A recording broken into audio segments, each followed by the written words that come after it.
ನಮಸ್ಕಾರ ಸ್ನೇಹಿತರೆ.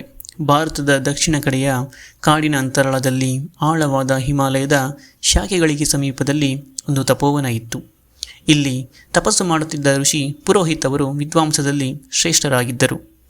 ಅವರು ವೇದಶಾಸ್ತ್ರ, ಉಪನಿಷತ್ತುಗಳು ಮತ್ತು ಪುರಾಣಗಳ ಗಂಭೀರ ಅಧ್ಯಯನದಲ್ಲಿ ತಮ್ಮ ಜೀವನವನ್ನೇ ತ್ಯಾಗ ಮಾಡಿದ್ದರು. ಆದರೆ ಅವರಿಗೆ ಎಂದಿನಿಂದಲೂ ಒಮ್ಮೆಲೆ ಉದಯವಾದ ಒಂದು ಕುತೂಹಲವಿತ್ತು. ಗರುಡ ಪುರಾಣದ ಅಪ್ರಕಟಿತ ಅಧ್ಯಾಯಗಳು. ಶಾಸ್ತ್ರಗಳ ಪ್ರಕಾರ ಈ ಅಧ್ಯಾಯಗಳು ಭೂಮಿಯಲ್ಲಿ ನಿಷಿದ್ಧವಾಗಿದ್ದವು. ಅದರಲ್ಲಿದ್ದ ಶ್ಲೋಕಗಳು ಸಾಮಾನ್ಯ ಜನರಿಗೆ ಅಲ್ಲದೆ ದೇವತೆಗಳಿಗೆ ಮಾತ್ರ ಉಪಯುಕ್ತವಾಗಿದ್ದವು. ಆದರೆ ಆ ಶ್ಲೋಕಗಳು ಒಂದು ಸಮಯದಲ್ಲಿ ನಶಿಸಿ ಹೋಗಿದ್ದವೆಂದು ತೋರುತ್ತಿತ್ತು, ಅಥವಾ ಹಾಗೆ ನಂಬಲಾಗಿತ್ತು. ಒಂದು ದಿನ ಒಂದು ಹಳೆಯ ಆಲ್ಮರಿಯೊಳಗೆ ಋಷಿಗೆ ಒಂದು ಪುಟ್ಟ ತಾಳೆ ಬರಹ ಸಿಕ್ಕಿತು.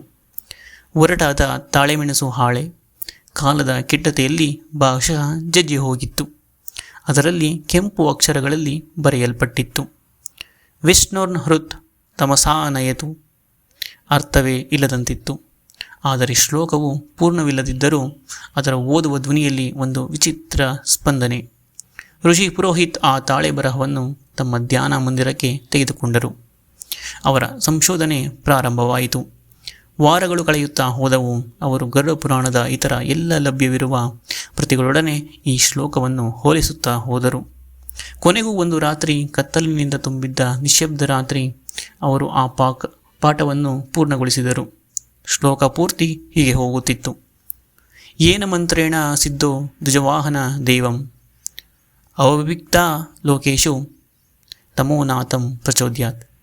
ಅರ್ಥವೆಂದರೆ, ಈ ಮಂತ್ರದಿಂದ ಧ್ವಜವಾಹನ ವಿಷ್ಣುವನ್ನು ತಮೋನಾಥನೆಂದು ಕರೆದಾಯಿತು.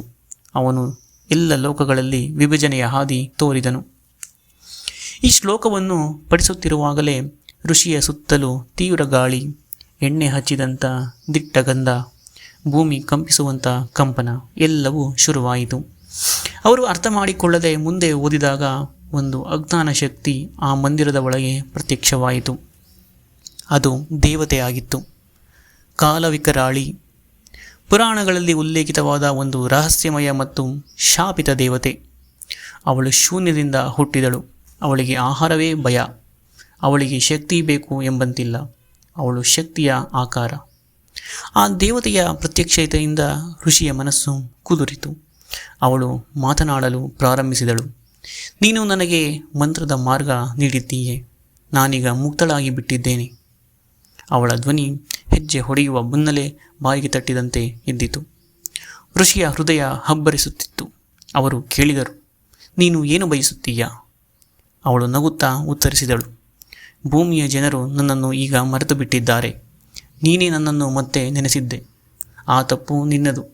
ಇನ್ನು ಮುಂದೆ ಪ್ರತಿ ವರ್ಷ ಇದೇ ದಿನ ನಾನು ಇನ್ನೂ ಹೆಚ್ಚು ಶ್ಲೋಕಗಳನ್ನು ಕೇಳುತ್ತೇನೆ. ನೀನು ಒಂದನ್ನಾದರೂ ಹೇಳದೆ ಬಿಟ್ಟರೆ ನಿನ್ನ ಬದುಕಿನ ಕಾಲವೇ ಕಳೆದು ಹೋಗುತ್ತದೆ. ಅವರ ಧ್ಯಾನ ಮಂದಿರ, ಆ ತಪೋವನ, ಕಾಡು ಎಲ್ಲವೂ ಬದಲಾಯಿತು. ಹಳ್ಳಿಗಳಿಗೆ ಆ ಶಕ್ತಿ ಪಸರಿಸತೊಡಗಿತು. ಪ್ರಪಂಚದಲ್ಲಿ ಪುನಃ ಭೀತಿಯ ಕಾಲ ಆರಂಭವಾಯಿತು. ಋಷಿಯ ಧರ್ಮತಿಗೆ ಶಾಪವಾಗಿ ಪ್ರಪಂಚ ಮತ್ತೆ ಕತ್ತಲಿಗೆ ನುಗ್ಗತೊಡಗಿತು. ಆ ಋಷಿಗೆ ಕಾಲ ಹಿಂದಿರುಗಲಾರದಂತೆ ಆಗಿತ್ತು.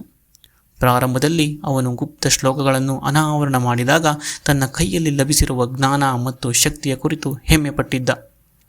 ಆದರೆ ಕಾಲ ಕಳೆದಂತೆ ಅವನು ಅರಿತಿದ್ದ, ಅವನು ಉಗ್ರ ದೇವತೆಯೊಂದನ್ನು ಈ ಲೋಕಕ್ಕೆ ಆಮಂತ್ರಿಸಿದ್ದಾನೆ ಎಂದು. ಅವಳಿಗೆ ಶಾಂತಿಯನ್ನು ನೀಡಬಾರದು, ಏಕೆಂದರೆ ಅವಳು ಮೌನದಲ್ಲಿ ಜೀವಿಸುತ್ತಿದ್ದಾಳೆ, ಆದರೆ ಕೋಪದಲ್ಲಿ ನಾಶ ಮಾಡುತ್ತಾಳೆ. ಆತನು ತನ್ನ ಮಾಡಿದ ತಪ್ಪಿಗೆ ಪರಿಹಾರ ಹುಡುಕಲು ತಪಸ್ಸಿಗೆ ತೊಡಗಿದ. ಆದರೆ ಆ ದೇವತೆಯ ಶಕ್ತಿಯು ತಿರುಗಿ ಬಂದು ಆತನ ಹೃದಯವನ್ನೇ ಆವರಿಸತೊಡಗಿತು.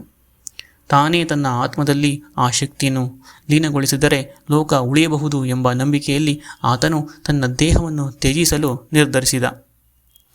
ಅವನ ಆತ್ಮ ಕತ್ತಲಿನ ಹಾದಿಯಲ್ಲಿ ಪರಲೋಕದ ದ್ವಾರದವರೆಗೆ ತಲುಪಿತು. ಅಲ್ಲಿ ಕಾಲವಿಕರಾಳಿ, ಆ ಶಕ್ತಿಯ ಮೂಲ, ಆತನನ್ನು ಎದುರಿಸಿತು. ಋಷಿ ಆಕೆಯ ಶಕ್ತಿಯನ್ನು ತನ್ನೊಳಗೆ ಸೆಳೆದು ಬಂಧಿಸಲು ಯತ್ನಿಸಿದ. ಒಂದು ಕ್ಷಣ ಆ ಶಕ್ತಿ ಶಾಂತವಾಯಿತೆಂದು ಅನಿಸಿತು. ಆದರೆ ಅದು ಶಾಶ್ವತವಾಗಿರುವುದಿಲ್ಲ. ಆ ಶಕ್ತಿ ಎಷ್ಟು ಕಡಿಮೆಯಾದರೂ ಆತನ ಆಧ್ಯಾತ್ಮಿಕ ದೇಹದಲ್ಲಿ ಉಳಿಯಿತು. ಆತನಿಂದ ಹೊರಬಂದ ಶಬ್ದ, ನಗೆಯಂತೂ ಮನುಷ್ಯರ ಚಿತ್ತವನ್ನು ಕದಿಯುವಂತಹದ್ದು. ಅವನ ತ್ಯಾಗದ ಪರಿಣಾಮ ತಾತ್ಕಾಲಿಕವಾಗಿ ಶಾಂತಿ ಇತ್ತೆಂದರೂ ಆ ಶಕ್ತಿಯ ಪುನರಾಗಮದ ಮುನ್ಸೂಚನೆಗಳಾಗಿ ಕನಸುಗಳ ಮೂಲಕ ಜನರನ್ನು ಕಾಡತೊಡಗಿದಳು. ಪಾಪದಿಂದ ಬಂದ ಪಶ್ಚಾತ್ತಾಪ ಮತ್ತು ಪಶ್ಚಾತ್ತಾಪದಿಂದ ಹುಟ್ಟಿದ ತ್ಯಾಗ, ಇವು ಎಲ್ಲವೂ ಸಮಾಧಾನವನ್ನಾಗಿಸಲು ಸಾಕಾಗುವುದಿಲ್ಲ. ಋಷಿಯ ಆತ್ಮ ಇನ್ನೂ ಅರೆ ಪರಲೋಕದಲ್ಲೇ ಉಳಿದಿದೆ, ಕಾಯುತ್ತಿದೆ, ಯಾವಾಗ ಯಾರಾದರೂ ಆ ಶ್ಲೋಕಗಳನ್ನು ಮತ್ತೆ ಉಚ್ಚರಿಸುವವರೆಂದು. ಆಗಿನಿಂದ ಪ್ರತಿ ಶರದ ಪೂರ್ಣಚಂದ್ರದ ರಾತ್ರಿ ಒಂದು ಶಬ್ದ ಆಕಾಶದಲ್ಲಿ ಕೇಳುತ್ತದೆ. ಏನ ಮಂತ್ರೇಣ ಸಿದ್ದು ಧ್ವಜವಾಹನ ದೇವಂ. ಈ ಶ್ಲೋಕ ಕೇವಲ ಪಠಿಸಲಿಲ್ಲ, ಅದು ಆತನನ್ನು ಕರೆಯುತ್ತಿತ್ತು. ಒಮ್ಮೆ ಮರೆಯಲಾದ ಶ್ಲೋಕ ಮನುಷ್ಯನಿಂದ ಮತ್ತೆ ಪಠಿಸಲಾದರೆ ದೇವತೆ ಮತ್ತೆ ಸ್ಮರಣೆಯಾಗುತ್ತಾರೆ. ಆದರೆ ಎಲ್ಲ ದೇವತೆಗಳು ಆಶೀರ್ವಾದಕರಾಗಿರುವುದಿಲ್ಲ ಎಂಬುದು ಸುಳ್ಳು. ಈ ಕಥೆ ನಿಮಗೆ ಇಷ್ಟವಾಗಿದ್ದರೆ ಲೈಕ್, ಶೇರ್ ಮತ್ತು ಸಬ್ಸ್ಕ್ರೈಬ್ ಮಾಡಿ. ಧನ್ಯವಾದಗಳು.